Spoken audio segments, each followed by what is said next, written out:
On behalf of the House Democratic Caucus, I want to thank you for being here as we conclude another week of the legislative session. We've got just a couple of comments that I'd want to make as it pertains to the budget, and then if there are any questions, I'll be glad to answer them. But we hear that the budget numbers that will be certified sometime next week have already been apparently released to some members of the Majority Caucus, and it appears that our budget hole has grown nearly twofold. Apparently, when the original numbers were certified, we were looking at roughly a $300 million budget deficit. Today, the word is that that number will grow to somewhere close to $600 million. And what that means for the people of Oklahoma, for middle-class families, and for those folks who care about the future of the state, it means that we're in a dire situation. The future, the next several years, look very, very bleak.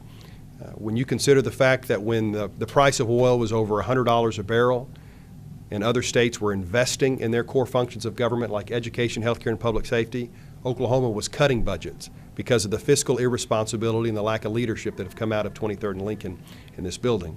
Now that the price of oil is $50 a barrel and we're looking at $600 million worth of budget cuts again, unfortunately those teachers, our parents, our senior citizens in nursing homes, they're all looking at cuts to core functions of government. And it's all due to one reason. It's due to a lack of leadership and fiscal mismanagement of the state's budget. It can only be considered fiscal insanity to tell teachers, senior citizens, healthcare providers that you're going to take a cut anywhere between 5 to a 10% budget cut, that class sizes are going to grow, and that nursing home reimbursement payments are going to shrink. At the same time, the governor and Republican leaders oversee $120 million worth of tax cuts. You heard me right. Because of the way the budget numbers were certified in December, we're looking at a $600 million budget shortfall, or close to a $600 million budget shortfall this session. And in spite of that shortfall, we're looking at a 50 to, when fully implemented, $120 million tax cut still going into effect. That can only be described as fiscal irresponsibility. And it is that fiscal irresponsibility that has led the state to this cliff, and it is my hope that we can bring some sanity back to this process and hopefully turn the ship around before it is too late. We've been calling for consideration of the rainy day fund for a while now, and the governor the last number of years has said no. And even this year, when she rolled out her executive budget, she refused to tap her savings fund, even though she was going to tap into the savings funds of other core functions of government, of other agencies. And so you will hear us loudly call for accessing the rainy day fund to try to hold people as harmless as possible.